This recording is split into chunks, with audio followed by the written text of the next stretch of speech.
The Lord be with you. And with your spirit. A reading from the Holy Gospel according to Matthew. Glory to you, O Lord.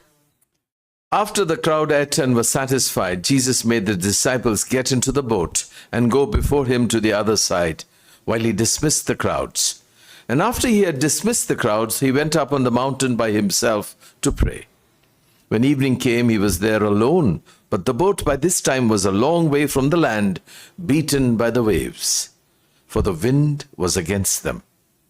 And in the fourth watch of the night, he came to them walking on the sea. But when the disciples saw him walking on the sea, they were terrified and said, "It is a ghost," and they cried out in fear. But immediately Jesus spoke to them, saying, "Take heart, it is I. Do not be afraid." And Peter answered him, "Lord, if it is you, command me to come to you on the water." He said, "Come." So Peter got out of the boat and walked on the water and came to Jesus. But when he saw the wind, he was afraid, and beginning to sink, he cried out, "Lord, save me." Jesus immediately reached out his hand and took hold of him, saying to him, "O you of little faith, why did you doubt?"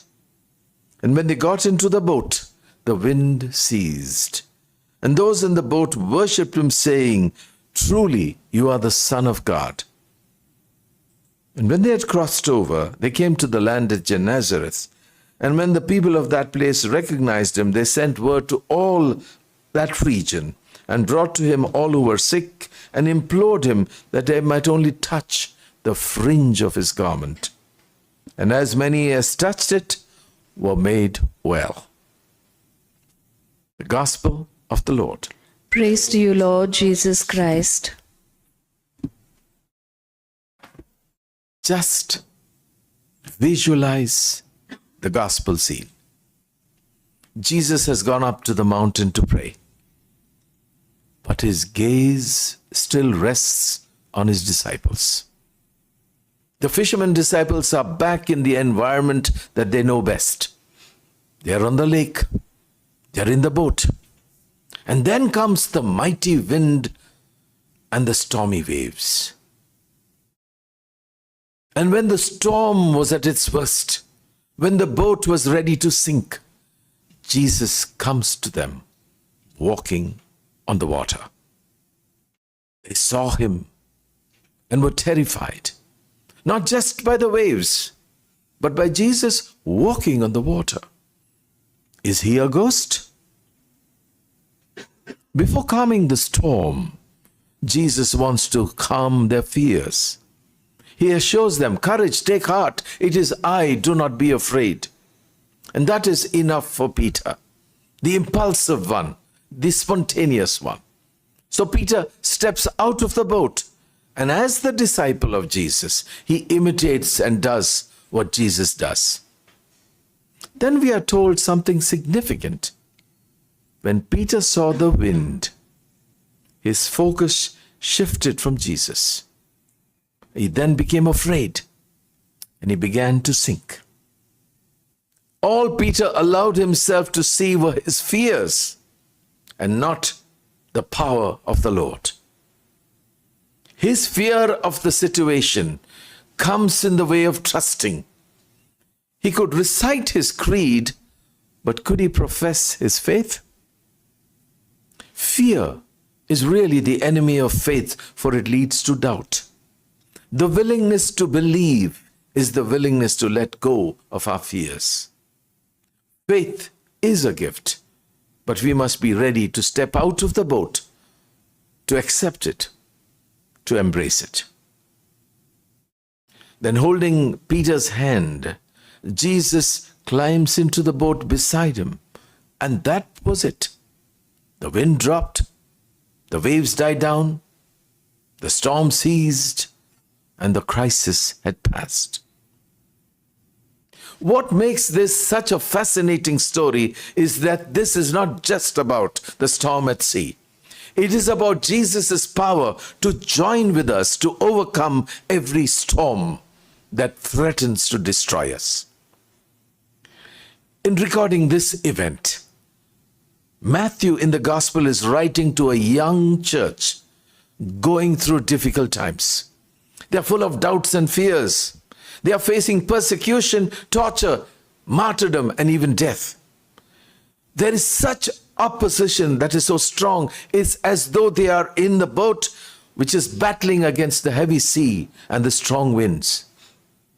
All seems lost. The boat clearly represents the church, while the night storm represents the opposition that the church is facing. And the people were wondering, where is Jesus in the midst of our storms and struggles? So this gospel event is functioning on different levels for the disciples, for the early church, and for you and for me. Because of our human condition, we are bound to face many storms. On a personal level, a family level, in our country, and in the world. What is the storm that you are facing right now? Maybe there is a painful situation that you are struggling with in your life. Perhaps you're facing a stormy relationship in your home, your marriage, your place of work, your finances. Or you've been hurt so badly, even betrayed. Maybe you face a death in your family and you struggle with your grief. Or you're drowned in your own set of fears and complexes, misunderstanding and guilt. As a result, you are so wounded and broken inside that you cry silent tears and are numb with pain. It could be on the level of a country and what's happening to those who profess their faith. And just as Jesus extended his hand to Peter as he was sinking, Jesus extends his hand to you and to me. Are we even aware of it? Because God extends his hand to us in many and varied ways. God extends his hand in our moment of prayer when we receive that consolation and strength that we need. God extends his hand through persons. It could come through a friend, a family member who holds you in your hour of crisis. It could be some help that comes through you through counseling or therapy that enables you to feel graced and to feel strong again.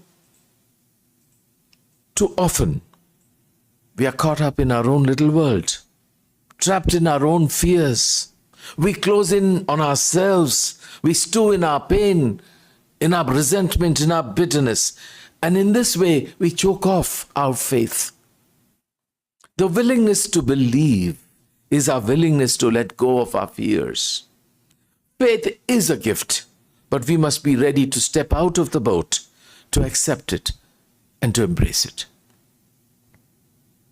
Today's gospel text comes to give us courage in the midst of all our fears. It is a call to faith.